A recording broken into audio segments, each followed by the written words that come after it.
हाय 94.3 माय एफएमची मी आहे आरजे सानिका आणि आज मी आली आहे doctor Nikam heart care and children's clinic येथे. तर आज माझ्यासोबत आहे डॉक्टर जागृती निकम मॅम. आपला परिचय आणि थोडं आपल्या क्लिनिक बद्दल सांगा मॅम. मी डॉक्टर जागृती तुषार निकम, नवजात शिशु आणि बालरोग तज्ञ आहे, तसेच स्तनपान सल्लागार. गेल्या 9 वर्षापासून मी या फील्डमध्ये कार्यरत आहे. मी assistant professor in Indian medical college. माझं MBBSचं शिक्षण KM इथे झालेलं आहे आणि DNB पीडियाट्रिक्स पुणे येथून झालेलं आहे. ओके. आपल्या काही प्रमुख सेवा आणि कुटुंब व परिवारासाठी अनुकूल अशा सुविधा काय आहेत त्याबद्दल थोडं सांगा. हे क्लिनिक आम्ही ह्या विचाराने बनवलेलं की आई आणि मुलं दोघांना पण हे आल्हाददायक असलं पाहिजे. मुलांना प्रशस्त प्ले एरिया असावा आणि येणारं मूल हे डॉक्टरला न घाबरता आनंदाने घरी जावं ह्या संकल्पनेतून आम्ही क्लिनिक बनवलेलं आहे. ओके. लहान मुलांच्या लसीकरणाची आवश्यकता काय आहे याविषयी थोडं सांगा. बरेच समाजामध्ये आपले गैरसमज असतात की बाळ कमजोर आहे, छोटं आहे, त्याला लसीकरणाची गरज नाही आहे. पण तसं नाहीये. जे कम्युनिकेबल डिझिजेस आहेत ते टाळण्यासाठी जन्मापासून ते वयाच्या 10व्या वर्षापर्यंत लसीकरण अतिशय आवश्यक आहे. बऱ्याच साऱ्या लसी ह्या गव्हर्नमेंट सेटअप मध्ये मिळतात, पण काही ज्या स्पेशल वॅक्सिन्स आहेत जशा की चिकन पॉक्स आहे, त्याच्यानंतर टायफॉइड आहे, फ्लू आहे, हेपॅटायटिस A आहे, ह्या वॅक्सिन्स प्रायव्हेट सेटअप मध्ये मिळतात. ज्यांना परवडत असेल त्यांनी ह्या वॅक्सिन्स पूर्ण घ्याव्यात आणि आपल्या बाळाला सुरक्षित करावं. ओके. स्तनपान सल्ला हा का महत्वाचा आणि हा सल्ला कधी घ्यावा आणि कशासाठी? आईचं दूध हे बाळासाठी खूप आवश्यक असतं आणि ते योग्य प्रमाणात आणि योग्य वयापर्यंत मिळालं त्याच्या बुद्धीची वाढ चांगली होते. आणि स्तनपानाविषयी आपल्या समाजात भरपूर गैरसमज आहे. आपल्या ज्या स्तनपान देणाऱ्या माता असतात त्यांना एक जो सल्ला दिला जातो हा ऐकीव माहितीतून आलेला असतो. कोणीही स्तनपान सल्ला घेण्यासाठी हॉस्पिटलमध्ये जात नाही. त्याच संकल्पनेतून मी स्तनपान सल्लागार हा कोर्स केलेला आहे आणि मातांना योग्य मार्गदर्शन मिळावं, त्यांच्या सगळ्या समस्या दूर व्हाव्यात, त्यांना मदत मिळावी आणि बाळाला पुरेपूर आईचं दूध मिळावं म्हणून स्तनपान सल्ला हा अतिशय आवश्यक आहे आणि तो प्रत्येक मातेने घेतला पाहिजे, इव्हन बाळ पोटात असल्यापासून ते वयाच्या 2 वर्षापर्यंत. नवजात बालकाची काळजी कशी घ्यावी?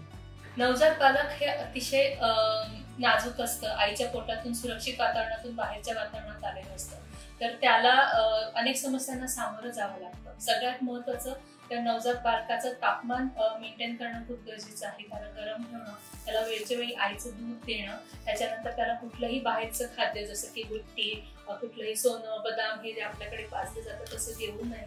डॉक्टर जे सांगतात त्याच्या पद्धतीने बाळाला जे सप्लिमेंट्स असतात ते द्यावे लागतात. वेळोवेळी पीडियाट्रिशियनला भेटून त्याच्यावरती मार्गदर्शन घेणं गरजेचं आहे. सगळे लसीकरण ही वेळेवरती पूर्ण करणं गरजेचं आहे. ओके. आरोग्य संबंधित माहिती लोकांमध्ये पोहोचवण्यासाठी आपल्या भविष्यातील योजना काय आहेत?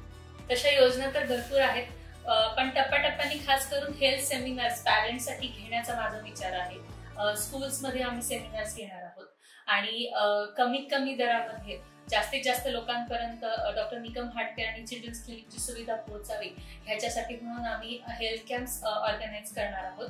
तालुका प्लेसेसवरती आम्ही हेल्थ कॅम्प घेणार आहोत.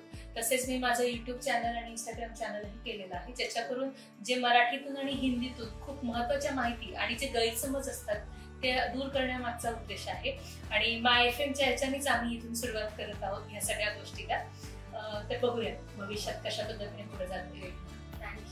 Thank you so much. सो मॅमशी तर आपण आत्ताच बोललेलो आहेत. मॅमने जी इन्फॉर्मेशन सांगितली ती आपल्या सगळ्यांसाठीच खूप इम्पॉर्टंट आहे आणि हे आपण खरोखरच सगळ्यांनी फॉलो केली पाहिजे आणि थोड्याच वेळात आपण भेटणार आहे आता सरांसोबत पण. थँक्यू. हॅलो हाय 94.3 माय एफएमची मी आहे आरजे सानिका आणि आज मी आली आहे doctor Nikam heart care and children's क्लिनिकमध्ये. तर आज माझ्यासोबत आहेत डॉक्टर तुषार निकम सर. तर आम्हाला तुमच्याबद्दल थोडक्यात माहिती सांगा. नमस्कार, मी डॉक्टर तुषार निकम. मी हृदयरोग तज्ञ आहे. मी आपलं doctor Nikam heart care centre and children's clinic आणि गॅलेक्सी हॉस्पिटल या ठिकाणी एक हृदयरोग तज्ञ म्हणून कार्यरत आहे. Doctor Nikam heart care and children's क्लिनिकमध्ये कोणकोणत्या सुविधा उपलब्ध आहेत? आपल्या क्लिनिकमध्ये इथं कम्प्लीट हृदयरोगाचे चेकअप करण्यात येते, ज्यामध्ये ECG, 2D echo, stress test, 24 Holter monitoring आणि ॲम्ब्युलेटरी BP मॉनिटरिंग ह्या सगळ्या सुविधा आपल्या इथं करण्यात येतात. त्यासोबत मी गॅलेक्सी हॉस्पिटलला आपले हृदयरोग संबंधित जे अँजिओग्राफी असते, अँजिओप्लास्टी वगैरे ह्या गोष्टी पण आपण तिथे करतो.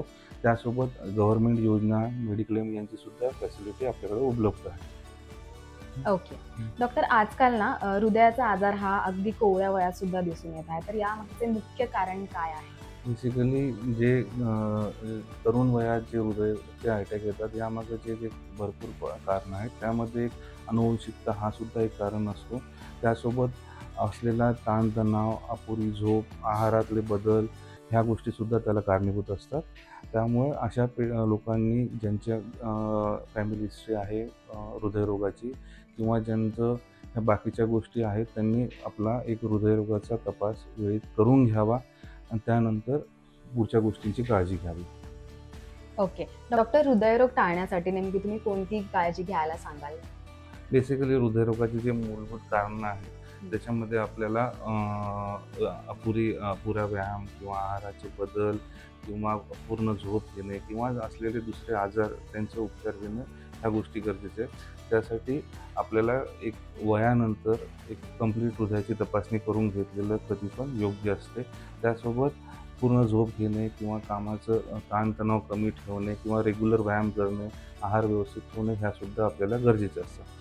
चाचण्यांमध्ये आपण एक कंप्लीट पॅकेजसुद्धा आपल्या इथं करतो हृदयरोगाच्या तपासणीसाठी.